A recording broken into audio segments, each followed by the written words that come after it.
Jacó era de fato a melhor opção? Sim ou não? Os fins justificam sempre os meios, ou seja, para eu alcançar uma coisa que entendo ser justa e correta, eu posso usar qualquer meio para lá chegar. Estava como base, como alicerce desta confusão, foi a falta de confiança. Quantas vezes nós tomamos decisões precipitadas?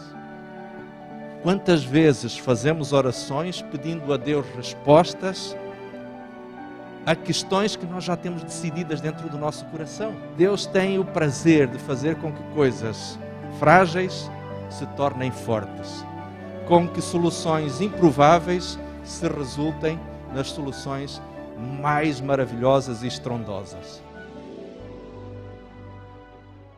Hoje iremos refletir um pouquinho a respeito da experiência de Jacó. Vou começar fazendo algumas perguntas e vou pedir, sobretudo, àquela pessoa que estiver com o microfone que ajude, porque vamos precisar hoje da colaboração de todos. Aliás, quem é que está com o microfone? Está contigo, Eliana. Muito bem. Então, vais rodar hoje um pouquinho, tá? Bom, então, gostaria de vos perguntar. Jacó, ele era filho de quem? Isaac e quem mais? E Rebeca. Muito bem. Isaac, nesta história, ele acaba por ser quase um personagem menor, porque nós não ouvimos falar muito sobre Isaac, a não ser, diríamos assim, um ou outro detalhe do fato dele ser imensamente rico. Mas há aqui um aspecto importante. E antes de entrarmos na história propriamente de Jacó e Esaú, eu gostaria de vos perguntar, conseguem perceber na vida de Jacó e de Rebeca alguma característica que mostrou que isto poderia pôr em perigo a sua própria saúde familiar? Jacó e Rebeca tinham alguma característica familiar que pudesse pôr em causa a harmonia do lar? Eram muito íntimos, ok.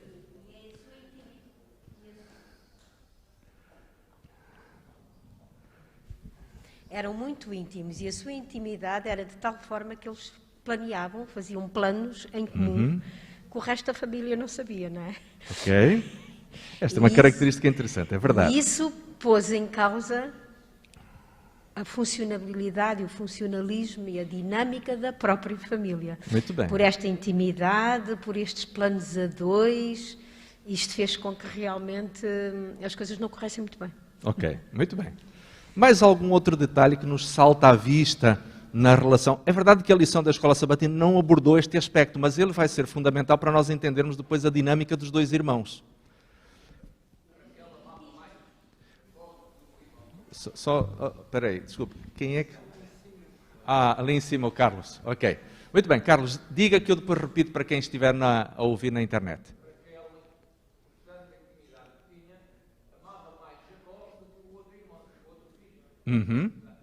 E em contrapartida, o pai, qual era o seu preferido?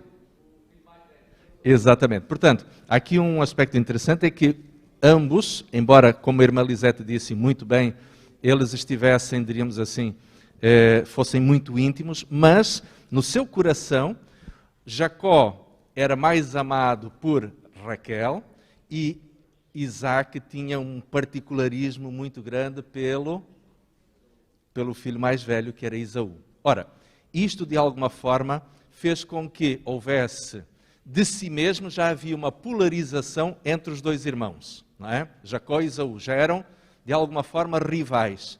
Mas tendo os pais tomado a posição de um e de outro, isto incentivava ainda mais esta rivalidade entre ambos. Sabem, não é estranho que irmãos possam ser rivais. Não é estranho. E existem muitas famílias onde existe uma acentuada e vincada rivalidade entre irmãos. E às vezes não precisam necessariamente ser gêmeos. Agora, por que razão é que esta rivalidade tornou-se patogénica, ou seja, tornou-se prejudicial. É porque, em algum sentido, a rivalidade entre irmãos pode ser boa, mas neste aspecto tornou-se má. Porquê? E aqui já entramos propriamente no tema da lição. Qual foi o problema, na realidade, que tornou doentia esta competição entre um e outro, entre Jacó e Esaú, Esaú e Jacó?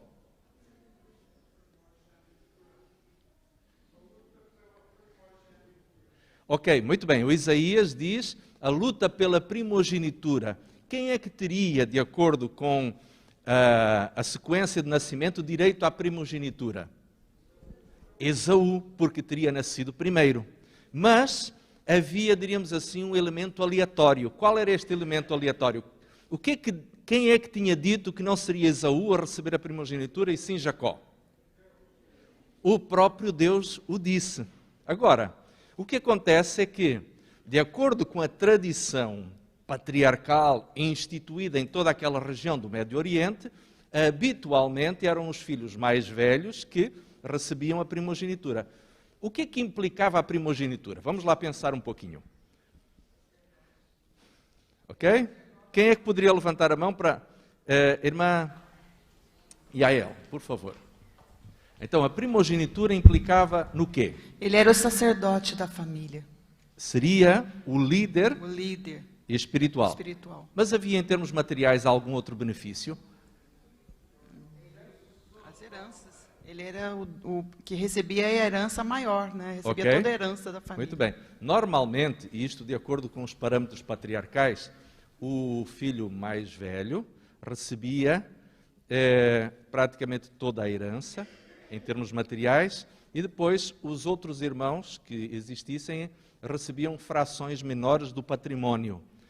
Mas acompanhava, portanto, o aspecto, como a irmã Yael referiu, o aspecto da liderança espiritual. E agora quero-vos fazer uma pergunta, e esta é a pergunta fundamental justamente deste tema da lição que estamos a estudar agora. Porquê Esaú não era a pessoa indicada para ser o primogênito ou receber a herança através da primogenitura? Porquê? Ok, irmã Joana, repita novamente, por favor. Eu penso que seja pela que Esaú fez para a sua vida. A escolha que Esaú fez para a sua vida. Ele gostava do campo, ele gostava da caça, um pouco como o pai, mas eu penso que para as coisas de Deus ele não estava muito apto. Ok, muito bem. O Daniel quer participar também? Penso que Esaú gostava muito das coisas imediatas, tanto é que uma definição que existe aí, que é o hedonismo, que deve de vir de Edom, que é a tribo que originou Esaú, que é a procura e a busca pelo prazer como a coisa mais elevada. E julgo que seria essa a característica de Esaú. Também a escolha que ele fez para as suas mulheres, escolheu 2 mulheres ateias que puseram um grande desgosto na família e depois escolheu uma ismaelita. Muito bem, ok. Muito obrigado, Daniel. Este aspecto que tocaste é de fato muito interessante. Esaú tinha uma característica que o inabilitava para a primogenitura, ou seja, para a liderança, mais do que propriamente poder ser um bom gestor da fortuna colossal que Isaac estaria a deixar.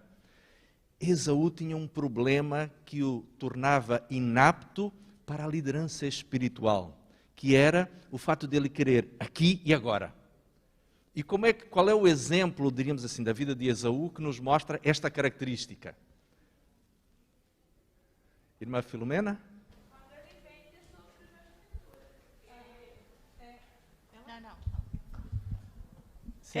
Quando ele vende ali para Jacó, porque ele por um prato, né? Ele não podia esperar mais um pouco para chegar em casa e comer. Ele era tão precipitado e estava tão ligado no presente, né? No que satisfazia nele no momento, que ele não se importou de algo que era de tanto valor, que era a primogenitura.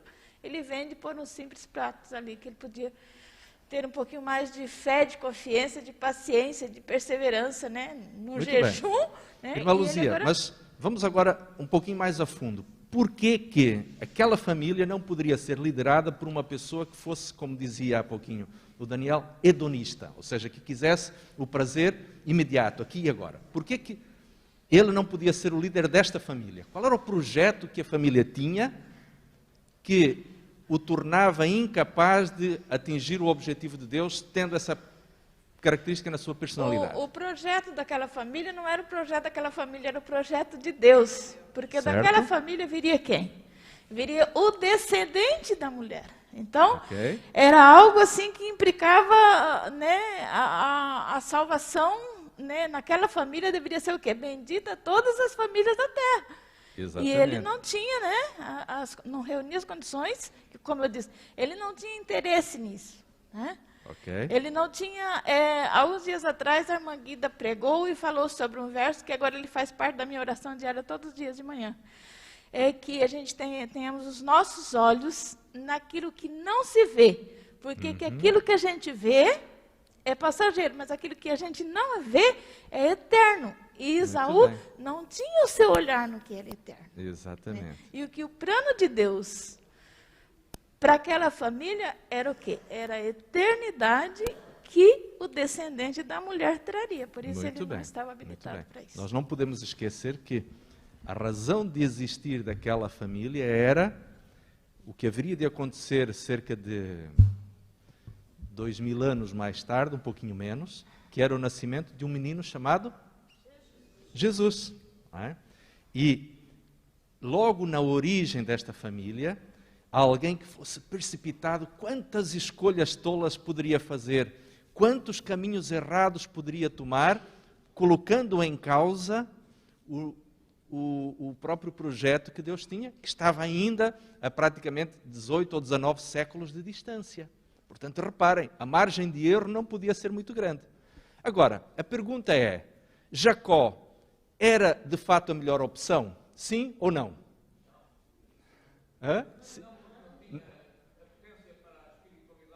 Jacó não tinha a potência para a espiritualidade. Ok.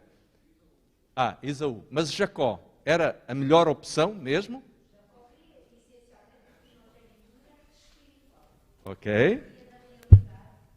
Só um pouquinho. Isto, eu dizia a Eliana, vais ter que correr hoje. Jacó queria essencialmente a primogenitura espiritual. Muito bem. Ele, na realidade, ele queria comungar e estar com Deus e fazer os sacrifícios pela sua própria família futura. E Rebeca, quando faz este plano com Jacó, ela faz convencida de que estava a fazer aquilo que Deus tinha dito. Muito bem. Portanto, ela não faz, como é que eu ia dizer, ela não faz por maldade, ela faz porque ela está convencida de que realmente este é plano de Deus. E convence Jacó que realmente é o plano de Deus. É verdade. E, portanto, ambos estão convencidos de que o plano de Deus é que, atendendo às suas características de consagração e de querer muito a primogenitura espiritual, então sim, o plano de Deus é para ti e não para Esaú. Muito bem. Agora, há uma questão. A irmã Elisete diz, e muito bem, que este era o projeto de Deus para Jacó. Mas o meio pelo qual ele foi alcançado, ou seja, a atribuição da primogenitura a Jacó, foi a forma certa? Os fins justificam sempre os meios? Ou seja, para eu alcançar uma coisa que entendo ser justa e correta, eu posso usar qualquer meio para lá chegar, incluindo a trapaça e a desonestidade? Não. Ok. Então, qual foi, diríamos assim aqui, o erro de Jacó? Sim, Eliana. Diz que no livro lá para Teca Profetas, que Jacó não foi a favor da sua mãe. Ok. Jacó, a princípio, ele não aceitou a ideia da sua mãe, mas depois, com a insistência dela, ele acabou fazendo o que ela quis, mas ele, a princípio, não queria. Ok. E qual foi o erro subjacente, ou seja, qual foi a falha que estava presente ali na atitude de Rebeca e de Jacó?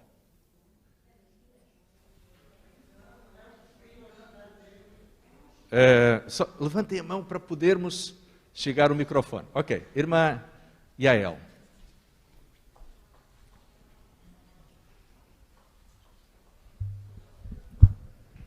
Tanto a mãe quanto ele usou o engano. Okay. E depois ele arcou com as consequências de ser enganado pelo próprio tio. Então ele tinha que passar por isso para poder moldá-lo, né? Como se fosse um deserto. Ele tinha que passar pelo engano para ele sentir as consequências, o que o engano causa. Só que ele foi escolhido porque ele era da linhagem, né? E Deus tinha um plano naquela linhagem. Ok, muito bem. Deixem-me só reconstruir um pouquinho mais a pergunta. O engano, efetivamente, foi a ação que desencadeou, portanto, todo o processo negativo. Mas o que estava como base, qual era o erro, qual era a falha que estava no caráter tanto da mãe quanto do filho? Daniel, por favor. Eu não...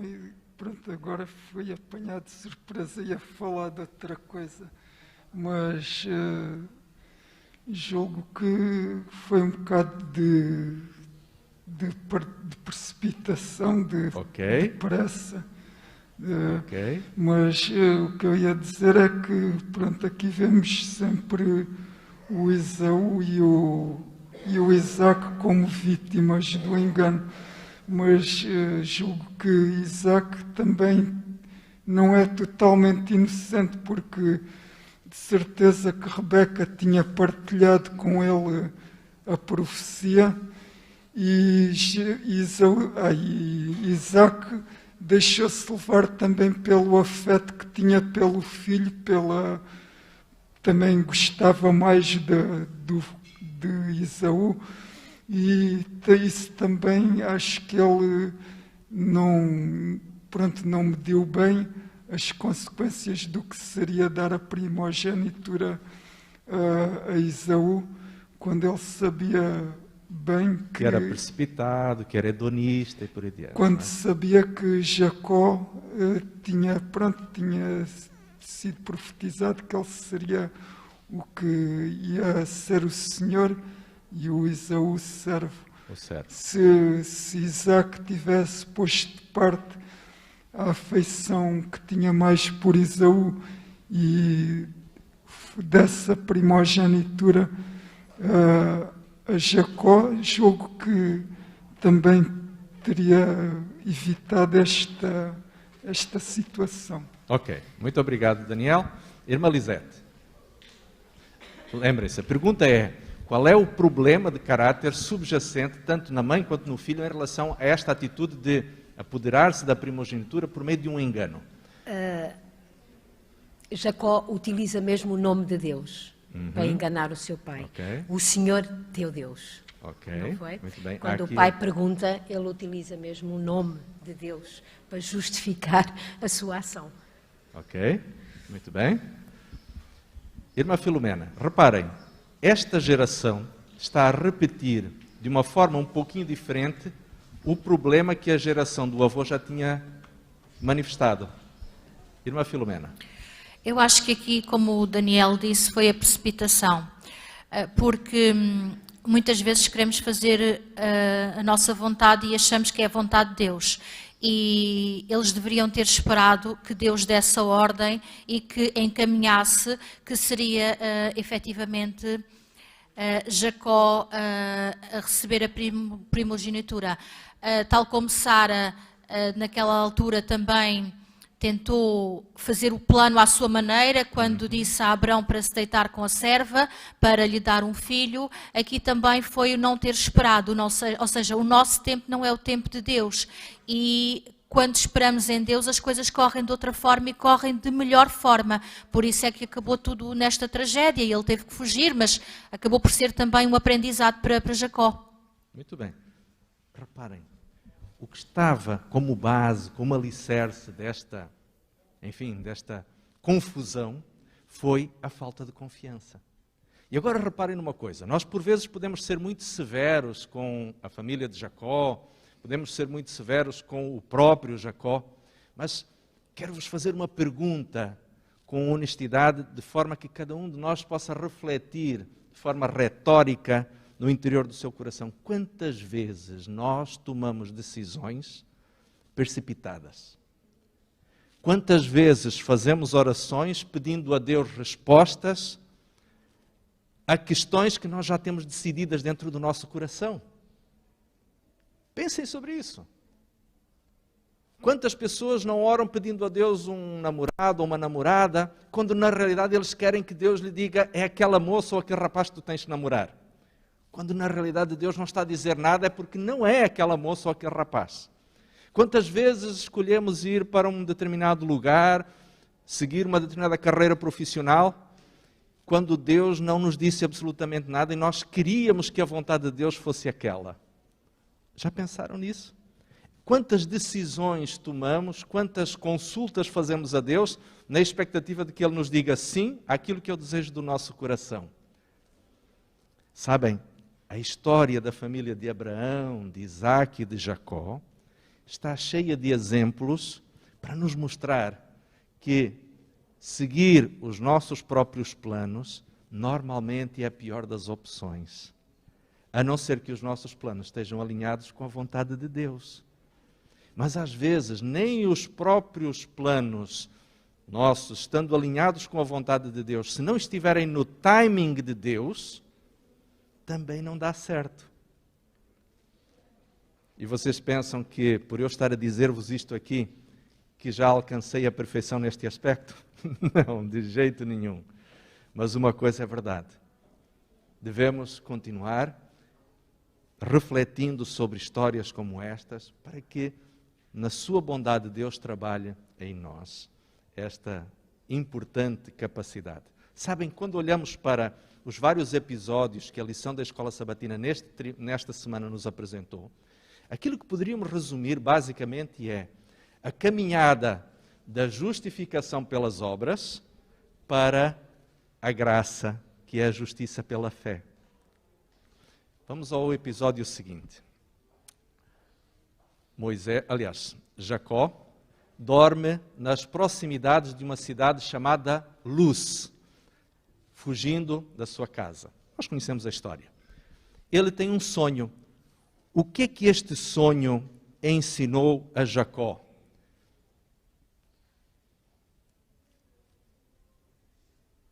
O que é que o sonho ensinou a Jacó? Ensinou a graça. Muito bem, ok? Vamos só esperar o microfone e, irmão Carlos, vou-lhe pedir que desenvolva um pouquinho mais a ideia. A irmã Yael? Então vamos dar... Sim, irmã Yael, por favor. Se tiver alguém para falar, pode... Sim, por favor, diga. Então, é diferente de Babel, né? Babel é o homem construindo uma torre para chegar até Deus. E deu no que eles foram dispersos. E Betel é Deus chegando ao homem, né? É Deus fazendo, é que nós temos que esperar Deus vir até nós, Deus agir. E nós não podemos querer alcançar a Deus, porque nós vamos só fazer coisas erradas. Então, essa é a minha noção do que era a torre de... que era Betel ali na hora que ele teve aquele sonho da escada. Muito bem, ok. Portanto, a Torre de Babel é a tentativa do ser humano de alcançar Deus, não é? Ir até Deus. Agora, reparem numa coisa. A motivação, e aqui é muito importante, nós temos que entender as motivações. O que é que está? Às vezes os comportamentos ou as palavras refletem apenas o efeito das motivações que estão subjacentes no nosso coração. É como a raiz da planta. A raiz é a origem, portanto, daquilo que vem à superfície da terra. A pergunta é, qual era, diríamos assim, a motivação dos correligionários de Nimrod em construir a Torre de Babel? Orgulho, ok. Mais profundo ainda, mais intenso. Construírem uma torre que pudesse garantir a sua própria salvação. Mais visceral ainda. Substituir Deus.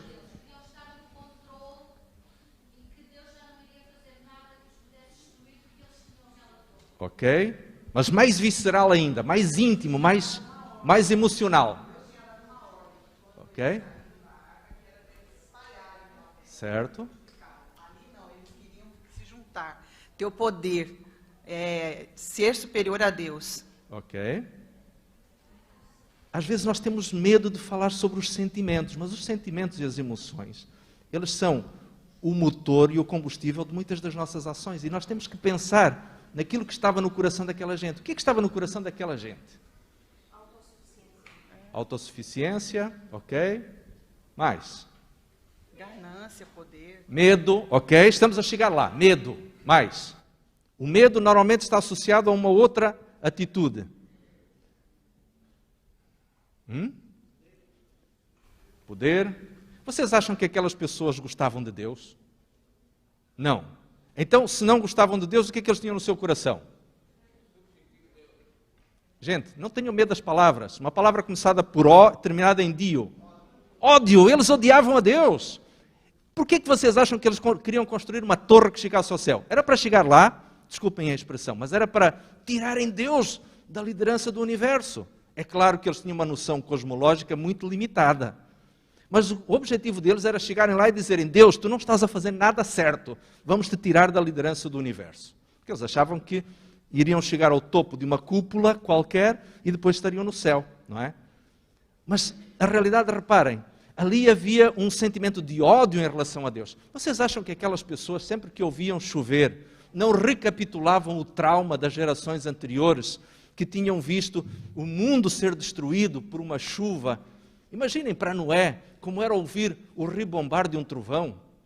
Aquela gente, havia dois grupos, os que amavam a Deus e que tinham uma atitude de humildade, e havia aqueles que estavam, de fato, revoltados, em atitude de rebelião contra Deus. Qual é a essência do pecado? É a rebelião contra Deus. E então aquelas pessoas, ao construírem a Torre de Babel, tinham como o alicerce da Torre de Babel era o ódio contra Deus. E agora qual deveria ser o alicerce da escada de Betel? Ok? É bem óbvio, não é? O amor. Mas que mais? Neste contexto, a confiança. Tinha que ser a confiança. Porque, reparem, a escada veio de onde? Veio de baixo para cima? De cima para baixo. Quem é que estava no topo da escada? Deus. E enfim, colaboradores de Nimrod esperavam encontrar Deus no topo da torre? Esperavam. Para quê? Para o tirarem do seu trono. Mas Jesus está no topo da escada à espera do quê? Do ser humano, para lhe dar um abraço, para o restaurar e para o redimir. Por isso é completamente diferente a torre da escada. A escada é um instrumento de ascensão.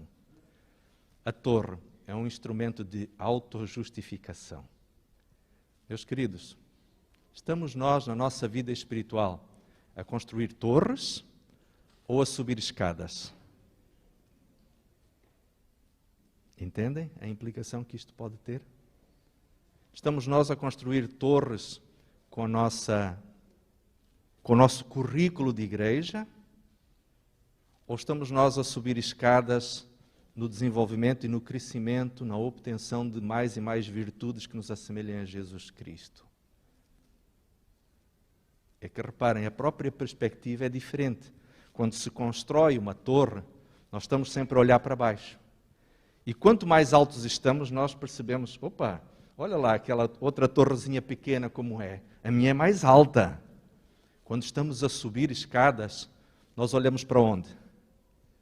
Para o topo. E o nosso objetivo qual é? Qual é o nosso objetivo ao subirmos a nossa própria torre de Betel? É a santificação, é a semelhança com o caráter de Cristo. Muito bem. Agora um detalhe interessante. Depois de vivenciar a experiência da torre da escada de Betel, qual foi a decisão que Jacó tomou? Qual foi a decisão que ele tomou? Está no finalzinho do capítulo 28 de Gênesis. Ele tomou uma decisão. Devolver o dízimo. O dízimo, de acordo no contexto desta experiência, é um ato de justificação pelas obras ou não? O dízimo é um ato de justificação pelas obras, eu dou o dízimo para comprar Deus, ou não? Como é que nós contextualizamos isto aqui? Quem quer intervir, possa levantar a mão, por favor.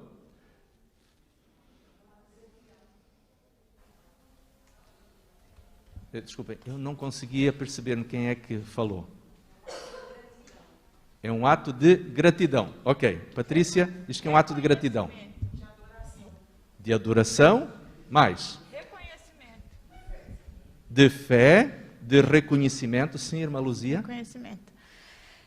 Ali no caso foi fé e reconhecimento, porque naquele momento ele estava ali e não tinha nada. Não é verdade? O que ele tinha? Nada. Né? Ele era um fugitivo e agora tinha que ser as duas coisas, fé e reconhecimento. Quando Deus o abençoasse, ele reconhecia que isso teria sido vindo de Deus e não dele mesmo. E depois na lição vai trabalhar nisto e vamos ver que ele é muito pacífico, né? No todo o tempo que ele trabalha ali para o tio, né? Já lá vamos. Né? Não vou chegar lá, mas estou dizendo que como prova aqui que realmente ele precisava de fé e fé e depois ele reconhece. Sabem, o que os irmãos e eu, quando devolvemos o dízimo, estamos a afirmar ao Senhor? Ou pelo menos deveríamos estar a afirmar ao Senhor. O que este ato em si significa? O devolver o dízimo. Tudo pertence a Deus. Quando devolvemos o dízimo, estamos a dizer, Senhor, eu reconheço que és o dono legítimo de tudo aquilo que me foi confiado. E pressupõe ainda uma outra atitude, é que eu sou apenas um administrador dos recursos que Deus coloca à minha disposição. Por isso até o meu corpo, na verdade não é meu, é o templo do Espírito Santo, foi comprado pelo sangue de Cristo e pertence a Deus. Se nós formos observar o que 1 Coríntios capítulos 3, 6 e 7 dizem sobre a possessão do nosso corpo, nós vamos perceber que em 3 ocasiões diferentes, Paulo fala do corpo como sendo habitação do Espírito Santo, comprado pelo sangue de Cristo e pertencendo a Deus. Portanto, a divindade, na sua completude, está perfeita e profundamente interessado no nosso corpo. Portanto, ele não é nosso. Aqueles que dizem que podem fazer aborto, e não quero entrar aqui na polêmica que se está a viver mais intensamente do outro lado do oceano, estarão completamente legitimados à luz daquilo que a Bíblia diz, a questão do aborto e tudo mais. Uma outra pergunta, quando eu, por exemplo, escolho fazer furos na casa que habito, mas que é possessão do Espírito Santo, ou pintá-la com grafites, tatuagens e tudo mais, será que eu pedi autorização ao senhorio da minha habitação para fazer o que quer que seja? Valeria a pena nós pensarmos sobre isto, a forma como nós usamos o nosso corpo, como o enfeitamos ou como pretensamente. Valeria a pena nós pensarmos sobre isto. E quando devolvemos o dízimo, estamos no fundo a exercer um reconhecimento de que Deus é o Senhor de tudo aquilo que nos foi concedido, incluindo o tempo, a vida e o próprio corpo, além dos bens materiais. Interessante. Entregar o dízimo é um ato de fé, é justificação pela fé. Bom, agora vamos a Harã. Ali chega Jacó e é enganado. Enganado e tem que passar pelo menos 14 anos trabalhando numa terra que, embora fosse da sua parentela, mas não era efetivamente o lugar onde Jacó pretendia viver a sua vida. Bom, a pergunta é, o que é que Deus quis ensinar a Jacó em Harã? Vamos lá. Irmã Filomena. Foi uma lição, tal como ele enganou e não esperou em Deus naquela altura para efetivamente adquirir a primogenitura. Ali Deus também lhe quis mostrar uma lição que efetivamente ele também poderia ser enganado e que Deus é que está no controle. Para ele não ser enganado, ele não poderia ter enganado lá atrás, ou seja, tem que haver um respeito por Deus, temos que efetivamente esperar em Deus para que as coisas corram bem na nossa vida. Por isso, ali Deus mostrou-lhe mais uma vez uma lição. Agora vais ter que perceber que tu podes enganar, mas também podes ser enganado. E não gostas que te enganem. Então, aquilo que nós não queremos que os outros nos façam, não devemos fazer aos outros.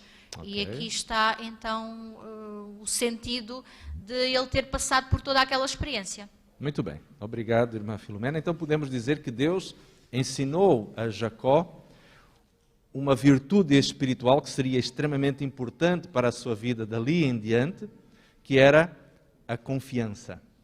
E de que forma é que isto aconteceu?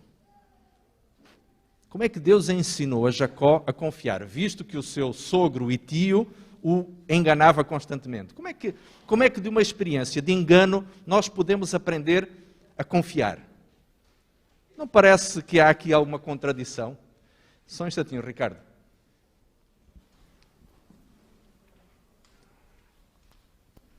Como é que, sendo enganado, se aprende a confiar?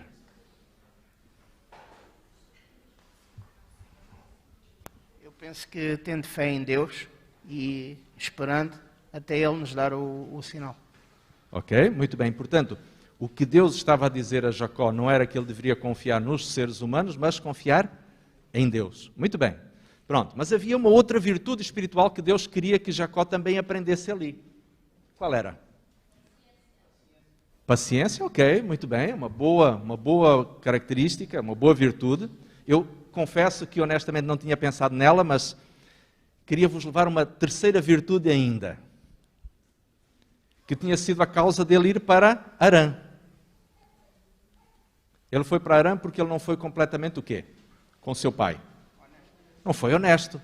Então, Deus queria lhe ensinar, pelo menos em 14 anos, a lição da quê? Da honestidade, não é? E Jacó foi honesto, mesmo quando não eram honestos com ele mesmo. Sabem, aqui Jacó começou a aprender, talvez uma das mais importantes lições da sua vida, é que os meios não justificam os fins. Ou seja, fazer o que é certo, mesmo quando os outros não o fazem, ainda assim é importante. Continuar a ser leal e honesto no nosso trabalho quando os outros trapaceiam e crescem até profissionalmente, apesar de nós não sermos honestos. Aliás, desculpem, apesar de não serem honestos, como por exemplo nós somos. Nós sermos leais aos outros, mesmo quando as outras pessoas não o são a nós. Meus amigos, isto é extremamente duro. Ser honesto, ser leal, ser fiel, tratar com bondade os outros quando eles nos pagam muitas vezes com maldade, Isto é duro, mas Jacó aprendeu. Meus queridos, precisamos nós aprender isto também? Eu preciso. Não porque seja tão justo assim, não porque seja tão leal assim, nem tão destituído de culpas, mas porque esta é a única maneira de nós podermos continuar a subir a escada de Betel em direção a Jesus. Vamos avançar um pouquinho mais. Então, começam agora a nascer em Harã os vários filhos de Jacó. E nascem agora filhos de duas mulheres, inicialmente, como é que se chamavam as mulheres de quem Jacó começou a ter filhos? Lia e? Não. Os primeiros filhos não nasceram de Lia e de Raquel. Nasceram de quem? De Lia e de quê? E de Zilpa. Só depois é que Raquel vai começar a ter filhos. Mas nós não nos vamos ater aos filhos das servas também, vamos ficar apenas com 4 deles. Rúben, Simeão, Judá e José.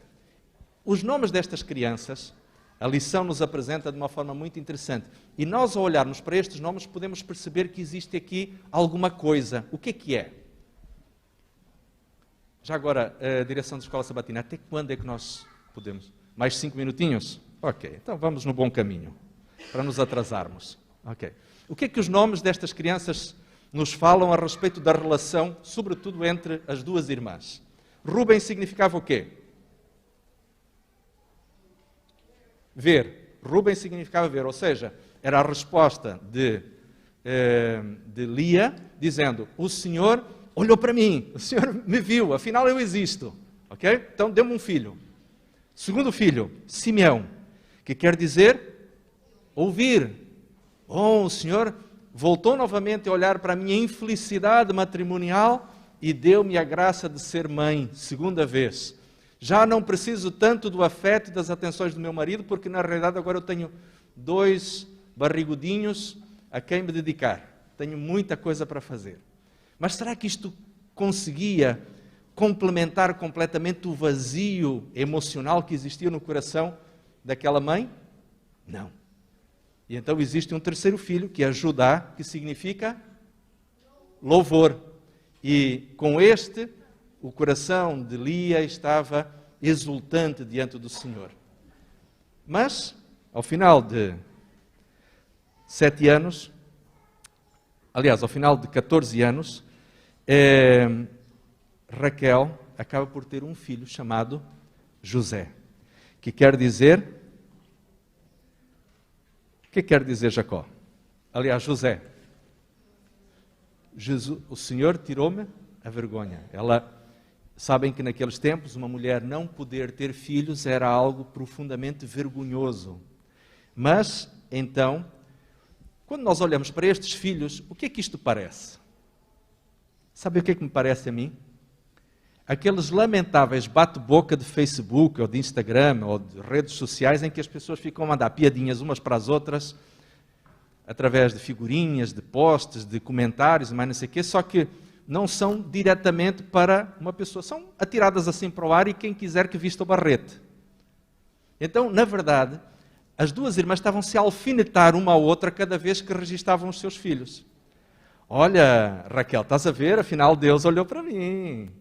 Quando nasceu o segundo, olha, afinal Deus ouviu-me. Olha, agora eu estou esfuziante de alegria, porque eu tenho 3 filhos, 3-0, estou a ganhar aqui. Como é que era o ambiente naquela família? Era de cortar a faca, não era? Não dava, quando se entrava na casa de Jacó, sabem o que é que as pessoas faziam? Antes da porta faziam assim... E depois entravam e sustinham o fôlego tanto tempo quanto fosse possível, porque o ambiente era tóxico dentro daquelas tendas, dentro daquela casa. Era terrível. Meus queridos, deixem-me dizer-vos uma coisa. Apesar de sermos cristãos e de estarmos todos aqui bem trajados, eu sei que há muitos lares, não precisamos ter vergonha disso, há muitos lares onde às vezes o ambiente não é o mais saudável. E agora a pergunta é, há solução para isto? Há solução. Houve solução para a história de Jacó? Houve. A solução nós vamos vê-la daqui a algumas semanas, está bem? Vamos guardar esta questão. Existe solução para famílias tóxicas? Existe. Pela graça de Deus existe. E às vezes a solução pode estar no filho caçula. Pode estar na pessoa menos influente da própria família. Porque Deus tem o prazer de fazer com que coisas frágeis se tornem fortes. Com que soluções improváveis se resultem nas soluções mais maravilhosas e estrondosas. Quando chegarmos a essa parte da lição, vamos perceber como Deus reverteu um projeto que parecia estar completamente fracassado. E alguém poderia estar a rir-se desta história e dizer, olha, estás a ver, Deus, tu escolheste Jacó, mas se tivesse sido com Esaú, talvez a coisa até nem fosse tão má assim. Mas olha, aí está, olha, escolheste Jacó, olha o fracasso que isto está a tornar. Olha que confusão esta família, que bomba tóxica é este lar. Bom, vamos avançar um pouquinho mais e vamos chegar, portanto, à parte final da lição, a parte de quinta-feira. Por que razão Jacó permaneceu tanto tempo em Harã de forma passiva?